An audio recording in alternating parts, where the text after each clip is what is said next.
Hello everyone, welcome to IAS point. आज हम लोग यहाँ पे देखने वाले हैं अपना जो अभी इमरजेंसी की बात कर रहे थे कि 1975 में इंदिरा जी के द्वारा इमरजेंसी लगाई गई थी, तो उसके रीज़न हम लोग पढ़ चुके हैं। ठीक है कि रीज़न क्या क्या थे एंड किस वजह से लगाया गया, क्योंकि उन्होंने सीधे से कह दिया था कि आर्टिकल 352 के तहत हम राष्ट्रीय आपातकाल की घोषणा कर रहे हैं। और यहाँ पर एक बात ये भी हम लोगों को देखने को मिली कि मंत्रिपरिषद को भी बाद में पता चलता है। ठीक है, प्रधानमंत्री होता है, मंत्रिपरिषद का तो हेड होता है, ये तो आप भी बात मानते हो। ठीक है, और ऐसा कहा भी जाता है, लेकिन यहाँ पे उनकी सलाह मानना जो मंत्रिपरिषद होते हैं काफ़ी इंपॉर्टेंट होता है, चाहे किसी में भी हो। ठीक है, कोई भी आप अमेंडमेंट कर रहे हो, कहीं पे भी यदि कोई बड़ा फैसला आप ले रहे हो तो उनके दस्तखत करना या उनकी सहमति होना बहुत ज़रूरी है, क्योंकि मंत्रिपरिषद में सिर्फ और सिर्फ पक्ष के आदमी नहीं होते हैं।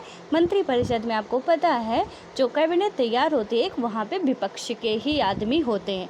ठीक है कि आप मेजोरिटी आपकी ज़्यादा है सत्ता पे, कोई एक पार्टी है। ठीक है, लेकिन मंत्रिपरिषद में ज़रूरी है ये थोड़ी ना कि सत्ता में जब एक ही पार्टी है तो दूसरी पार्टी के मेंबर्स यहाँ पे होंगे ही नहीं।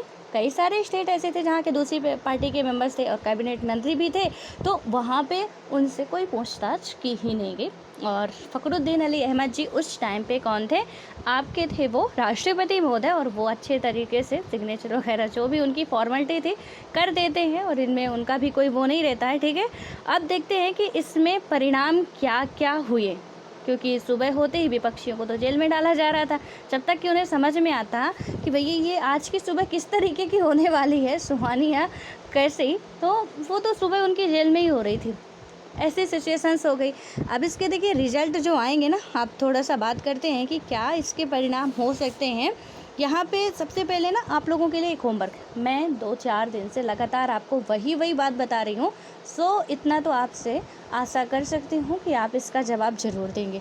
आपको ये बताना है कि जो हमारे यहाँ इंडिया में आपातकाल की व्यवस्था की गई है, 3 तरीके के आपातकाल लगाए जाते हैं, तो ये तीनों जो आपातकाल हैं, ठीक है, ये किस आर्टिकल में कौन सा आपातकाल बताया गया है।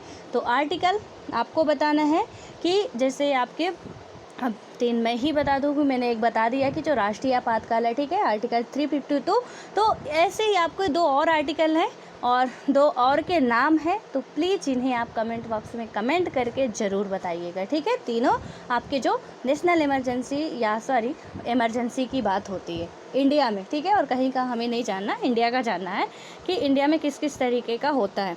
अब देखिए इसमें क्या हुआ कि सरकार ने जो फैसले, मतलब सरकार ये जो फैसला, तो खैर ऑब्वियस है कि विरोध होने वाला था। यहाँ पे विरोध आंदोलन जो था एक बार ही रुक गया और हड़तालों पर रोक लगा दी गई। क्यों रुक गया ये? क्योंकि इसीलिए तो आपातकाल लगाया गया था। आपातकाल लगाने के बाद क्या होगा, जितने भी आपातकाल हैं ना आपके 3 तरीके के, उन सब का अपना अपना एक दायरा है कि यदि आपका राष्ट्रीय आपातकाल लग गया है तो यहाँ पे अब स्टेट की कैबिनेट, स्टेट के अदर जो लीडर्स हैं, सीएम हैं, गवर्नर है, वो कुछ भी नहीं कर सकते, कुछ भी नहीं कर सकते।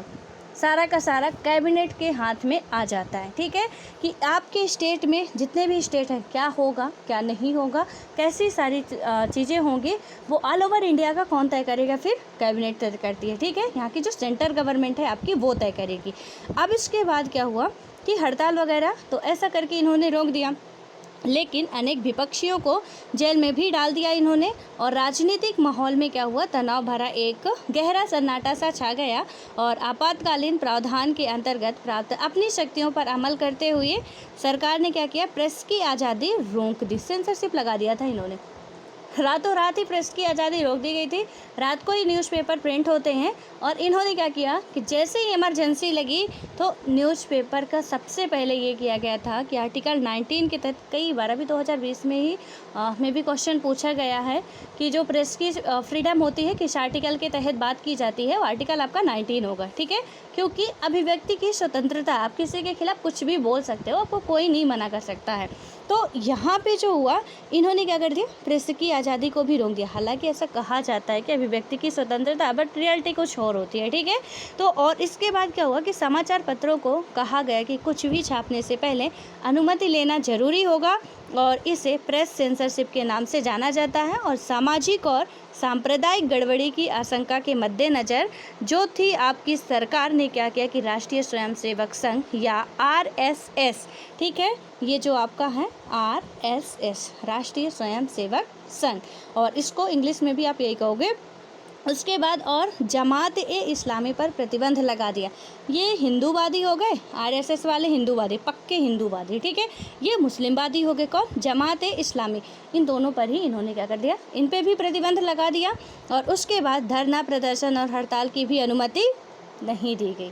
हम एक डेमोक्रेसी कंट्री में रह रहे हैं, डेमोक्रेटिक कंट्री में रह रहे हैं, लेकिन यहाँ पे जब इमरजेंसी लगती है, आप समझ सकते हो कि कोई भी राइट हमारे पास फिर नहीं बचते।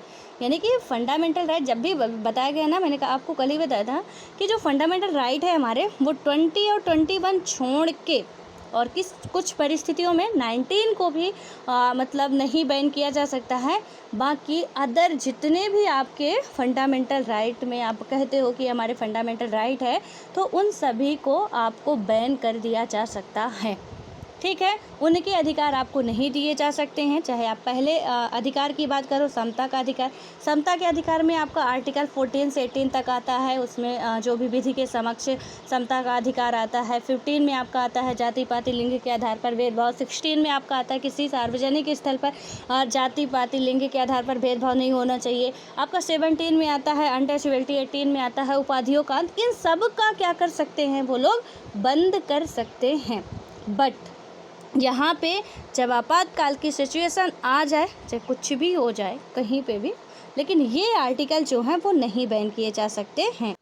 तो यहाँ पे आप लोग ये पॉइंट नोट कर लीजिएगा कि कौन कौन से आर्टिकल जो हैं इमरजेंसी के टाइम पीरियड पर भी नहीं बंद होते, वो आपके 20 और 21 होगा, ठीक है। बिल्कुल बिल्कुल अपना को कन्फ्यूजन क्रिएट नहीं करना है। और देखिए कन्फ्यूजन होगा भी क्यों यार, आपको पता है कि फंडामेंटल राइट जितने भी हैं आपका, तो आर्टिकल जहाँ से बात की गई है, आर्टिकल आपका 12 से लेके जितने भी आर्टिकल 32, 36 तक हैं, जो भी 34 तक है, वहाँ पे 32 तक ही आते हैं, ठीक है।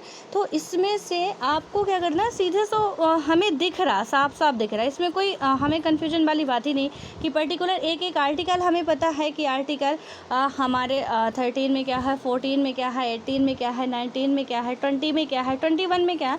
सो दैट यहाँ पे कन्फ्यूजन की कोई बात ही नहीं है। हम बिल्कुल ऑब्वियसली लगा लेंगे कि 19 में हमें अभिव्यक्ति की आज़ादी है, और अभिव्यक्ति की आज़ादी का मतलब आप समझ सकते हो कि कहीं ना कहीं हमें रोकनी पड़ेगी, ठीक है। और जब हड़ताल भी रोक दिए गए, सारी चीज़ें बंद कर दी गई, तो कहीं ना कहीं इसका तो बैन होगा। तो इसलिए आपको ये सारी चीज़ें समझ के चलनी है।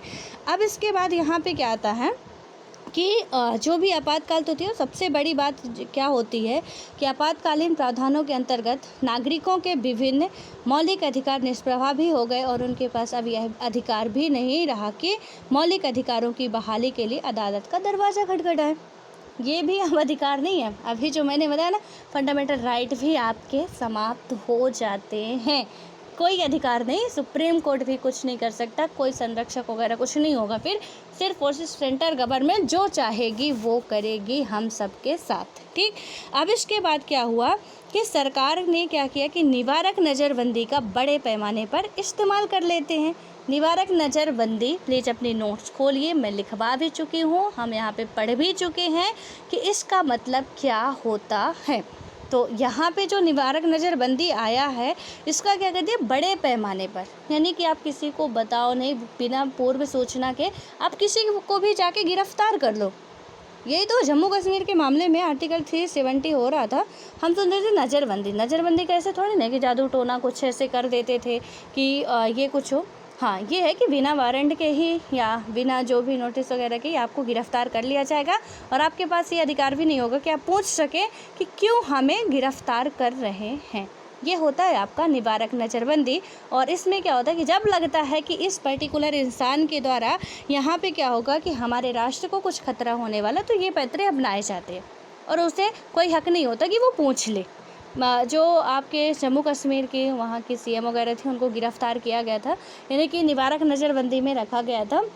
तो यहाँ ये है कि उनमें कोई प्रताड़ित वगैरह नहीं करते हैं, बट हाँ, उन्हें कोई अधिकार वगैरह फिर नहीं दिए जाते, ना कोई उन्हें बताने का ये समझते हैं कि इन्हें बताया जाए, ठीक है। अब इसके बाद क्या हुआ कि इस प्रावधान के अंतर्गत लोगों को गिरफ़्तार इसलिए नहीं किया जाता कि उन्होंने कोई अपराध किया, बस शंका बन रही है इसे, ठीक है। बल्कि इसके विपरीत इस प्रावधान के अंतर्गत लोगों को इस आशंका से गिरफ्तार किया जाता है कि वे कई अपराध कर सकते हैं, ठीक है। अभी जो मैंने बताया ना आपको, सीधा सा फंडा है कि यहाँ पे आपको ना तो बताएंगे, बस एक शंका के तौर पे कि इस पर्टिकुलर इंसान मिस्टर एक्स है या मिसेज एक्स है, इनके द्वारा हमें कोई प्रॉब्लम्स हो रही है, सो दैट इन्हें आप क्या कर दो कुछ टाइम के लिए, जब तक ऐसा है कि अभी इनका आक्रोश बिल्कुल उफान पे है, तब तक इन्हें कहीं बंद करके रखो, बेहतर होगा। इनके पास कोई राइट वगैरह, क्योंकि आपको पता है कि हमारा आर्टिकल 20 कहता है कि हमें यदि कोई गिरफ्तार कर रहा है ना, तो हमारे पास ये अधिकार है कि हम पूछें कि भाई क्यों गिरफ्तार कर रहे हो, यदि गिरफ्तार कर भी रहे हो तो क्यों गिरफ्तार कर रहे हो, इसका आप जवाब दो। लेकिन निवारक नज़रबंदी जहाँ पे वर्ड आ जाएगा वहाँ पे गिरफ्तार नहीं आ रहा, निवारक नज़रबंदी आ रहा है, ठीक है। और इसमें क्या होगा कि हमें इसमें सीधे से अब कुछ पता चल चुका है कि अंदेशा है कि आपके द्वारा कोई गलत काम किया जाना है, राष्ट्र को खतरा हो सकता है, हुआ नहीं अभी तक, हो सकता है, और उसके तहत हम लोग अपने राष्ट्र की सुरक्षा के लिए आपको गिरफ्तार कर रहे हैं, ठीक है।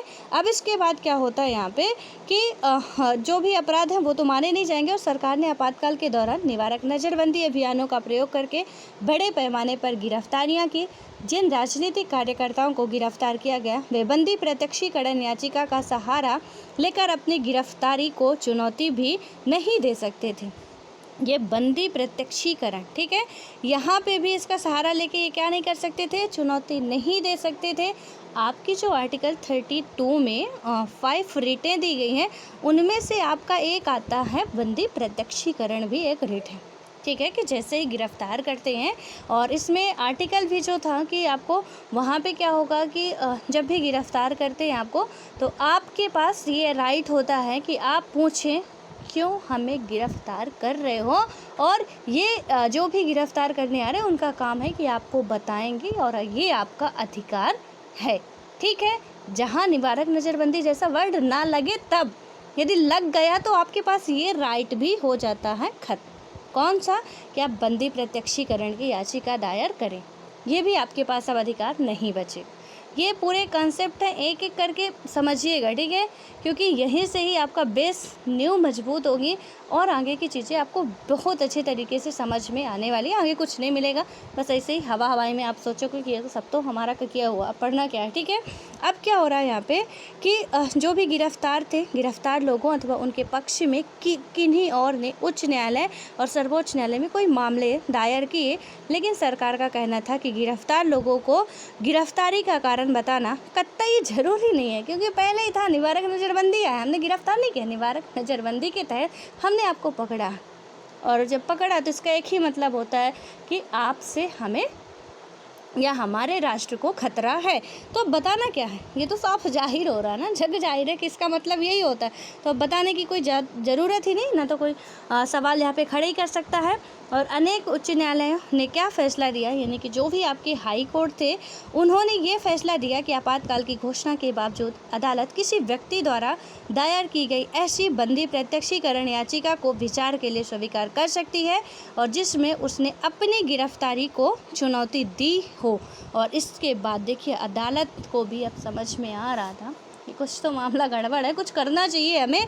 तो इन्होंने कहा कि यदि कोई करेगा बंदी प्रत्यक्षीकरण की याचिका, उनके जो गिरफ्तार हैं तो वो तो कर नहीं सकते, अभी उन्हें बिल्कुल नज़रबंद करके ही रखा गया है।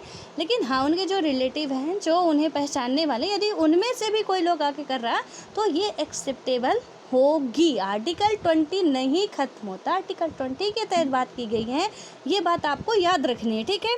अब इसके बाद यहाँ पे क्या होता है, 1976 के अप्रैल माह में सुप्रीम कोर्ट की संवैधानिक पीठ ने उच्च न्यायालयों के फैसले को उलट दिया, क्योंकि आपको पता है कि सुप्रीम कोर्ट में जो जज बनाए गए थे, चीफ जस्टिस ऑफ इंडिया थे, वो किसके रहमो करम पर आए थे, इंदिरा गांधी जी के रहमो करम पर आए थे। उनकी औकात नहीं थी कि कुछ और भी कर ले वो, ठीक है। यहाँ पे ये भी एक बहुत इंपॉर्टेंट था, मतलब उनका सोने पे सुहागा हो रहा था। एक तो राष्ट्रपति बना लिया अपने मर्जी का प्रेसिडेंट, दूसरे उन्होंने बना लिया कि जो भी, मतलब पहली बार ऐसा हुआ कि उन्होंने इतिहास बदल दिया।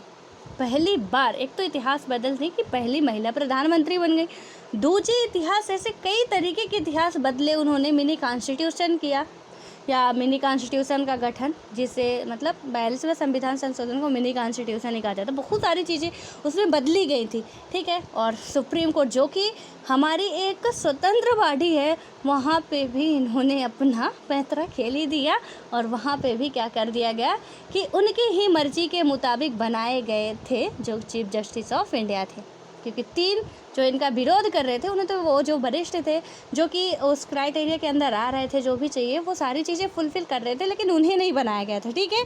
तो यहाँ पे उन्होंने, अब देखिए एक रिट और है आपकी, और इस रिट को मैंने आपको पूछा भी था। और प्लीज़ यदि आप लोग रेगुलर कंटिन्यू क्लास ले रहे हैं तो जितनी भी आपकी रिटें हैं आर्टिकल किसके तहत, आर्टिकल 32 के तहत, तो इन रिटों का नाम बताइएगा, ठीक है, क्योंकि ये रिटें बहुत इंपॉर्टेंट है एंड यूपीएससी के पॉइंट ऑफ व्यू से तो वेरी वेरी वेरी इंपॉर्टेंट है, क्योंकि प्री में क्वेश्चन बहुत ज़्यादा पूछे जाते हैं, ठीक है। तो आप सोचो कि स्किप कर देते हैं, क्या फ़ायदा, मतलब क्या पढ़ के करेंगे इसको, तो ऐसा सोचेंगे आप तो फिर गलत कर रहे हैं ना अपने साथ, इसलिए ऐसा नहीं सोचना, आपको पढ़ ही लेना है। देखिए चलिए मैं ही बता देती हूँ, कोई बात नहीं, वरना आप बताओगे नहीं फिर से अधूरा रह जाएगा। तो यहाँ पे जो भी अभी नहीं पढ़े हो पहले नोट कर लीजिए आप लोग, ठीक है। जो आर्टिकल 32 के तहत ही जो संवैधानिक उपचार है उसमें रिटों की बात की गई, ये बात पहले आप ध्यान रखिए और कहीं पे नोट कर लीजिए। अब आपकी जो पहली रीट आती है वो आती है बंदी प्रत्यक्षीकरण, हालांकि मैं लिखवा चुकी हूँ बहुत अच्छे तरीके से, बट फिर भी लिख लीजिए आप, क्या थी आपका बंदी प्रत्यक्षीकरण थी, ठीक है। देन सेकंड रीट आपकी आएगी यहाँ पे परमादेश। बंदी प्रत्यक्षीकरण का मतलब मैंने सीधे से समझा दिया कि व्यक्ति के संबंध में न्यायालय द्वारा जारी आदेश जिसे दूसरे द्वारा हिरासत में रखा गया है उसे क्या किया जाएगा कि इसके सामने प्रस्तुत किया जाए, तब तक न्यायालय मामले की जांच नहीं करते, यानी कि जो भी उसे हिरासत में रखा गया आप क्या करो, न्यायालय के सामने पहले 24 घंटे के अंदर अंदर उसे पेश करो, और ये लोगों का अधिकार है, ठीक है। उसके बाद आता है परमादेश, यानी कि परमादेश का मतलब क्या है कि हम आदेश देते हैं। कौन आदेश देता है? न्यायालय द्वारा सार्वजनिक अधिकारियों को जो जारी किया जाता है वो होता है परमादेश। जब सार्वजनिक जो गवर्नमेंट एम्प्लॉय होते हैं, जो एडमिनिस्ट्रेटिव होते हैं, जब वो कहीं ना कहीं ऐसा प्रतीत होता है कि अब इनके द्वारा काम बेहतर तरीके से नहीं किया जा रहा, तो उनके लिए परमादेश रिट जारी की जाती है। और प्रतिषेध, और ये परमादेश कौन जारी करता है? वो जारी करता है न्यायालय, ठीक है। प्रतिषेध की बात आती है, यानी कि रोकना, सीधा सा मतलब है इसका रोकना। रोकना कैसे? कि जब भी कोई किसी उच्च न्यायालय द्वारा अधीनस्थ न्यायालय को या अधिकरणों को अपने न्याय क्षेत्र के उच्च न्यायिक कार्यों को करने से रोकने के लिए जारी किया जाता है। कहाँ पे? थोड़ा ध्यान रखिएगा। प्रतिषेध जो बात की गई है हाई कोर्ट के पास ये पावर दिया गया है इस रिट के तहत कि जब भी आपके अधीनस्थ जो न्यायालय होंगे वो कोई भी ऐसा काम कर रहे हैं जो कि उनके दायरे तक नहीं आता है, तो आप उनके खिलाफ क्या कर सकते हो? कहाँ पे? किसी व्यक्ति के नहीं, आपके जो अधीनस्थ न्यायालय है उन पे ये रिट जारी कर सकते हो। कौन सा? प्रतिषेध, या कि मतलब ये है कि आप उसे रोक रहे हो, तो ये कौन जारी करेगा? प्रतिषेध किसके पास है? हाई कोर्ट के पास है, ठीक है। उसके बाद है उत्प्रेषण। उत्प्रेषण का मतलब ये होता है कि सूचना देना, ठीक है, प्रमाणित होना या सूचना देना कि उच्च न्यायालय जो है आपका सुप्रीम कोर्ट द्वारा अधीनस्थ न्यायालय को या तो अधिकरणों को या लंबित मामलों के स्थानांतरण को सीधे या पत्र जारी कर दिया जाता है। तो यहाँ पे ये हो गया उत्प्रेषण। अब आता है एक अधिकार प्रेक्षण, जो लास्ट है आपका, ठीक है। इसमें क्या बात की गई है? सबसे इम्पोर्टेंट जो है, न्यायालय द्वारा किसी व्यक्ति द्वारा क्या होगा यहाँ पे कि सार्वजनिक कार्यालय दायर अपने दावे की जांच के लिए जारी किया जाता है। तो इन सब में देखिए कि न्यायालय, ठीक है। अब यहाँ पे बात क्या आती है कि जब भी ऐसा लगता है कि कोई, जैसे देखिए हमने देखा कि प्रतिषेध में क्या हो रहा है कि जो हाई कोर्ट है उसके अधीनस्थ न्यायालय, आपको पता है कि सुप्रीम कोर्ट के अधीनस्थ हाई कोर्ट है, हाई कोर्ट के अधीनस्थ कई सारे अदर न्यायालय आते हैं, और उसके बाद क्योंकि हाई कोर्ट स्टेट में होता है, स्टेट के बाद डिस्ट्रिक्ट न्यायालय आते हैं, डिस्ट्रिक्ट के बाद उनके जो भी विकासखंड वगैरह के जो भी छोटे मोटे न्यायालय होते हैं वो आते हैं। तो कहीं ना कहीं ये एक पूरा पिरामिड बना हुआ, ठीक है। तो इनमें से जब भी ये किया जाएगा, प्रतिषेध सीधे से आता है कि मैं मना करता हूँ कि यदि कोई भी ऐसा बात कर रहा है तो इसमें हम क्या करेंगे। ठीक है, तो इसमें सीधा सा मतलब है कि ये रिट जारी कर दी जाती है, उनकी बातों को खारिज कर दिया जाता है कि ऐसा कुछ आप नहीं कर सकते हो। सुप्रीम के पास ये पावर है, सुप्रीम कोर्ट के पास ये पावर है। ये जितने भी अभी मैंने सिर्फ और सिर्फ इसका क्या बताया है, एक रिट जो थी आपको मैंने बस एक ओवरव्यू दिया। प्लीज़ इसे आप डिटेल से पढ़ेंगे ना तो आप समझेंगे कि इन रिटों में क्या क्या ज़रूरी है। और ये रिटें आपकी कितनी हैं, 4 हैं। ठीक है, हाँ 5 हैं, और इसको थोड़ा सा ध्यान रखिएगा, 5 रिटें हैं और इन्हें याद कर लीजिएगा। अभी इसका डिटेल बाकी है, डिटेल पढ़ेंगे तो आपको और अच्छे तरीके से समझ में आएगा कि क्या क्या है। अब देखिए यहाँ पे क्या होता है, बस इतना समझिए कि सुप्रीम कोर्ट के पास ये पावर होती है कि हाई कोर्ट यदि उसकी बिना मर्जी के कुछ कर रहा है, यानी कि जो उसके दायरे में नहीं है वो भी कर रहा है, तो हाई कोर्ट क्या कर सकता है, उसे मना कर सकता है। अब आगे आता है कि आपातकाल जो था, कि आपातकाल की मुखालफत और प्रतिरोध की कई घटनाएं घटी। पहली लहर में जो राजनीतिक कार्यकर्ता गिरफ्तारी से बच गए थे वो भूमिगत हो गए और उन्होंने सरकार के खिलाफ मुहिम चलाया। इंडियन एक्सप्रेस और स्टेट्समैन जैसे अखबारों ने प्रेस पर लगी सेंसरशिप का विरोध कर दिया। कि इंडियन एक्सप्रेस आज का नहीं चल रहा, बहुत पहले का चल रहा है। इन्होंने क्या कर दिया, विरोध कर दिया कि हम नहीं मानेंगे आपकी सेंसरशिप। मतलब प्रेस ही है एक जो लोगों के पास तक सारी घटनाएं सही से पहुंचा सकता है और आप उसी पे मना कर रहे हो, तो वो उन्होंने कह दिया हम नहीं मानने वाले। ठीक है, अब क्या हुआ यहाँ पे कि जिन समाचारों को छापने से रोका जाता था उनकी जगह ये अखबार खाली छोड़ दिए जाते थे। जितने भी एडिटोरियल वाले पेज थे वो सब खाली छोड़ दिए जा रहे थे। और उसके बाद जो सबसे बड़ी घटना आपको देखने को मिलेगी, सेमिनार और मेन स्ट्रीम जैसी पत्रिकाओं ने सेंसरशिप के आगे घुटने टेकने की जगह उन्होंने क्या किया कि बंद होना मुनासिब समझा। तो कुछ ऐसी भी यहाँ पे ये थी, इंडस्ट्री थी या कंपनियाँ थी जो कि इन्होंने क्या किया, ये जो पत्रिका मैगजीन वगैरह छापती थी, तो इन्होंने कहा कि भैया ऐसा है कि हम आपकी ना माने, अपनी इंडस्ट्री बंद कर देते हैं, ज़्यादा बेटर होगा। कौन कौन सी, सेमिनार और मेन स्ट्रीम जैसी कंपनियाँ थी, ये मैगजीन छापने वाली थी। ठीक है, और इसके बाद सेंसरशिप को बताते हुए चुपचाप तरीके से अनेक न्यूज लेटर और जो लेटेस्ट था निकले और पद्म भूषण से सम्मानित कन्नड़ लेखक शिवराम कारंत और श्री पद्मश्री से सम्मानित हिंदी लेखक फणीश्वरनाथ रेणु ने क्या किया कि लोकतंत्र के दमन, ये आपको पता है कि हिंदी राइटर भी हैं। ठीक है, इन्होंने क्या किया, विरोध किया और अपनी अपनी पदवी लौटा दी। और बहरहाल मुखालफत और प्रतिरोध के इतने प्रकट कुछ जो भी आपको देखने को मिल रहे हैं यहाँ पे लोगों द्वारा उठाए गए थे। सब ने जो भी जिस तरीके से कर रहे थे भैया सेंसरशिप लगा दो। सेंसरशिप का मतलब है कि बैन कर देना, यानी कि और ये सेंसरशिप कहाँ पे लगाए जाते हैं, तो ये सेंसरशिप आपके न्यूज़पेपर में लगाए जा सकते हैं, टेलीविज़न में लगाए जा सकते हैं, रेडियो में लगाए जा सकते हैं, मतलब इन सब में लगाए जा सकते हैं। अब टेलीविज़न में आप ये मत सोचिएगा कि सीरियल में लगाए जा सकते हैं, मूवी में लगाए जा सकते हैं, कहाँ पे लगाए जा सकते हैं, टेलीविज़न में जो कुछ भी आ रहा टेलीविज़न में आपको, टीवी में आपको जो भी देखने को मिल रहा, उन हर एक चीज़ पे सेंसरशिप लगाया जा सकता है। और ऐसा नहीं कि एक साथ लगा दे। मान लीजिए कोई एक मूवी आ रही है और उस मूवी का जो भी पहले से जो मूवी है उसका कवर पेज देख के ही पता चल रहा है कि भैया ये मूवी कहीं ना कहीं जन विद्रोह को ज़्यादा बढ़ावा देगी, लोगों में अच्छी बातों की जगह बुरा इफेक्ट पड़ने वाला है, तो वो मूवियाँ क्या कर दी जाती है, बैन कर दी जाती हैं, उनमें लगा दिया जाता है सेंसरशिप। और जब लग जाता है सेंसरशिप तो वो आज नहीं, ज़िंदगी में कभी नहीं फिर क्या हो पाती है, रिलीज नहीं हो पाती है। और सेंसरशिप की एक लंबी, ऐसा नहीं कि लग गया तो हटेगा नहीं।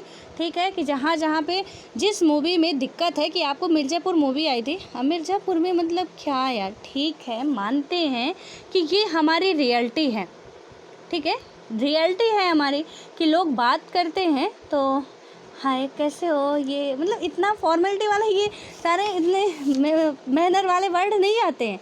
हम अपने दोस्तों से भी मिलते हैं तो वही हमारा मतलब कि जो भी आप समझ सकते हो कि कैसे वर्ड निकल के आते हैं कि क्या था कैसे था। ठीक है, तो हम बात भी करते हैं तो उनके नाम की जगह कुछ और लेके बुलाते हैं उन्हें, और वो बड़े प्यार से सुनते हैं।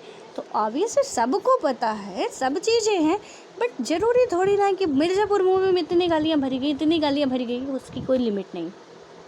ठीक है, लेकिन आपको पता है कि उसके खिलाफ ही कई सारे केसेस चले, कई सारी बातें हुई, बट ठीक है, बाद में मान लिया गया कि कोई नहीं, ये रियलिटी है और पब्लिक हो सकता है कि एक्सेप्ट करे, ऐसा कुछ नहीं है, ये होता है।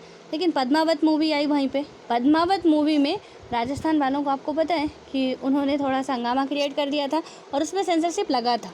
जो पद्मावत मूवी आई थी आपकी, उसमें सेंसरशिप लगा था कि मूवी नहीं रिलीज होगी। लेकिन बाद में कुछ जो ऐसे पॉइंट्स थे, वो होता है कि जिस पे दिक्कत है आप उन्हें हटा दो। यदि मूवी आप बना ही चुके, रिलीज ही करना है, तो जो कुछ ऐसे वहाँ के सीन हैं हटा दो उन्हें। आप देखते हो कि जब भी बहुत धड़ल्ले से सारी चीज़ें यूज होती है, जो स्क्रिप्ट राइटर वगैरह होते, कहानी लिखने वाले होते, स्टोरी राइटर होते हैं, वो सब कुछ मतलब पूरा लिखते हैं, अच्छे तरीके से लिखते हैं।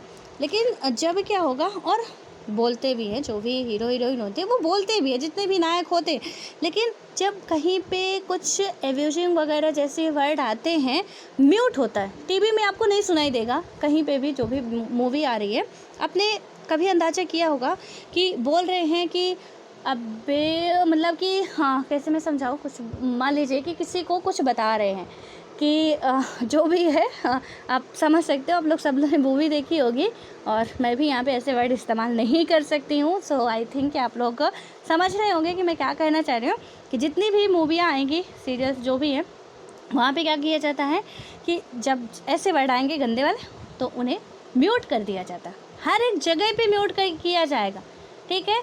और जो भी एकदम से आपको पता है कि वेब सीरीज़ वगैरह तो अब कैसी आ रही हैं, खैर इन पे तो बैन लग नहीं रहा है, बट इतना समझ के चलिए कि जो भी आ रहा है ना, गवर्नमेंट के परमिशन से ही आ रहा, कुछ भी ऐसा नहीं है। यहाँ पे सुप्रीम कोर्ट भी उसमें परमिशन दे रहा, वरना बिना जांच पड़ताल के कोई भी काम नहीं होता है, सब एक दूसरे से लिंक है। थोड़ा सा आपको ये समझना है कि कहीं ना कहीं ये जो स्टार प्रचारक वगैरह, वो सब यहाँ पे जो स्टार है, फिल्मी स्टार है, या कि जो भी सीरियल्स वगैरह बनाते हैं, जो भी हैं, न्यूज़पेपर वाले हैं या मीडिया वाले हैं, इन सब का कहीं ना कहीं एक दूसरे से लिंक होता है। कहीं मीडिया, आपको पता है कि मीडिया, किसी न्यूज़ चैनल ने बहुत हवाई मतलब देश के खिलाफ बोलना शुरू कर दिया, बहुत बोल रहा है, सरकार के खिलाफ बहुत बोल रहा है, बिल्कुल माम बोले जा रहा, सांस ही नहीं ले रहा, तो वहाँ पे क्या कर दिया जाएगा, सेंसरशिप लगा दिया जाएगा।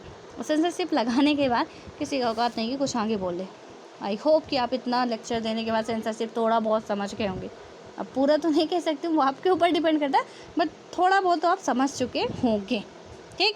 अब क्या होता है कि संसद ने संविधान के सामने कई नई चुनौतियां खड़ी की, और इंदिरा गांधी के मामले में इलाहाबाद उच्च न्यायालय ने क्या कर दिया कि फैसले की पृष्ठभूमि में संविधान में संशोधन हुआ, और इस संशोधन के द्वारा प्रावधान किया गया कि प्रधानमंत्री, राष्ट्रपति और उपराष्ट्रपति पद के निर्वाचन को अदालत में चुनौती नहीं दी जा सकती, और आपातकाल के दौरान ही संवैधानिक यानी कि संविधान का 42वां संविधान संशोधन पारित हुआ। और इसमें हम लोग इसके बारे में पहले भी पढ़ चुके हैं, क्या क्या चीज़ें हुई थी, और संविधान के अनेक हिस्सों में बदलाव किया गया। क्या क्या किया गया था, प्लीज़ टू बी नोटेड, क्या क्या यहाँ पे किया गया था। 42वें संविधान संशोधन के जरिए हुए अनेक बदलावों में से एक था देश की विधायिका के कार्यकाल को 5 साल से बढ़ाकर 6 साल करना था। अभी वर्तमान में 5 ही साल है, लेकिन 42वें संविधान संशोधन में ये 5 साल से 6 साल कर दिया गया था। किसका, देश की विधायिका का, ठीक है।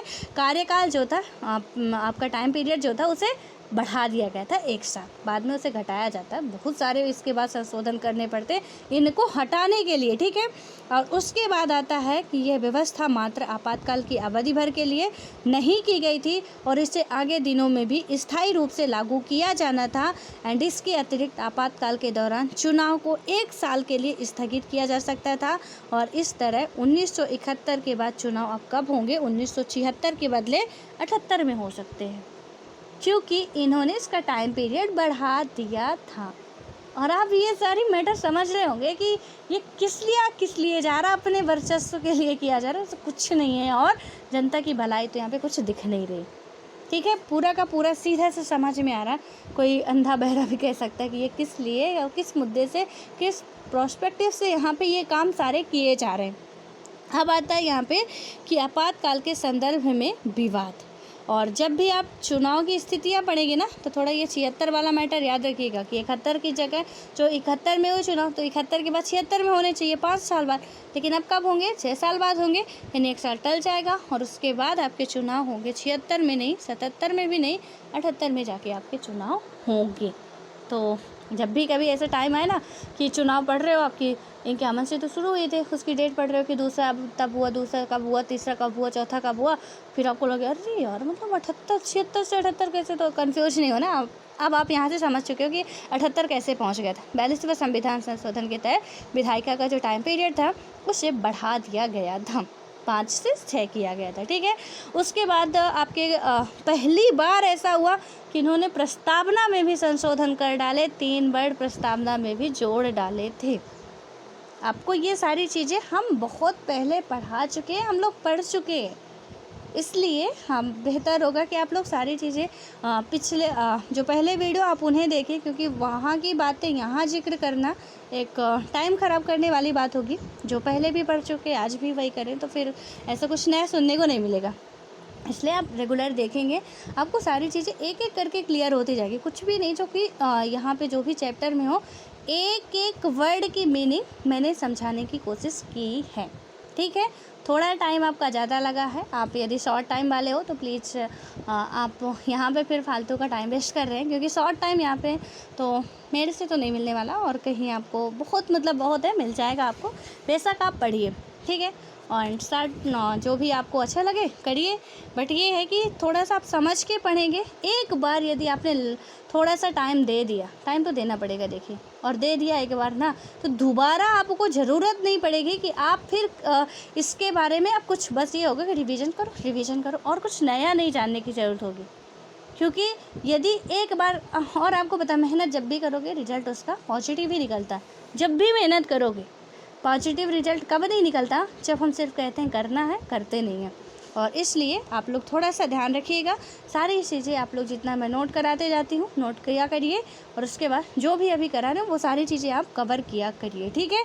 अब आता है यहाँ पे कि आपातकाल के संदर्भ में विवाद, इसको हम लोग अपने नेक्स्ट वीडियो में बात करेंगे कि क्या क्या यहाँ पे विवाद की स्थितियाँ बनी थी, ठीक है। हालाँकि ये चैप्टर अब समाप्ति होने वाला है, और उसके बाद हमारा आ जाएगा, कहाँ पे आ जाएंगे हम लोग 7 चैप्टर में, और उसमें देखेंगे कि क्या क्या चीज़ें हो रही हैं, कैसे हो रही हैं, सारी अभी तक की राजनीतिक घटना, इन सारे चैप्टर्स में 12th क्लास का जो सेकंड पार्ट है हम लोग पूरा डिटेल से ही समझ पाएंगे, ठीक है।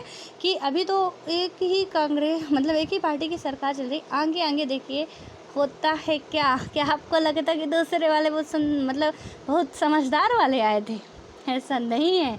जब भी उस सीट पे पहुंचते हैं ना, अभी हम लोग डीएम नहीं बने हैं, हमें क्या लगता है बनेंगे ना तो कसम से उस डिस्ट्रिक्ट का तो काया पलट ही कर देंगे, ऐसा बनाएंगे उसको कि किसी भी इंडिया में ऐसा डिस्ट्रिक्ट नहीं होगा। लेकिन बनने के बाद अंदर की सच्चाई समझ में आती है, और फिर वही जो आज न्यूज़पेपर में जिनका हेडलाइटों में नाम आ रहा, कि ये हेडलाइन में नाम आ रहा था कि ये भैया टॉपर है यूपीएससी के, पीसीएस के, ये एसडीएम बने, इनको ये पोस्ट मिली, वो पोस्ट मिली, पता ही नहीं चलता बाद में कि क्या हुआ था।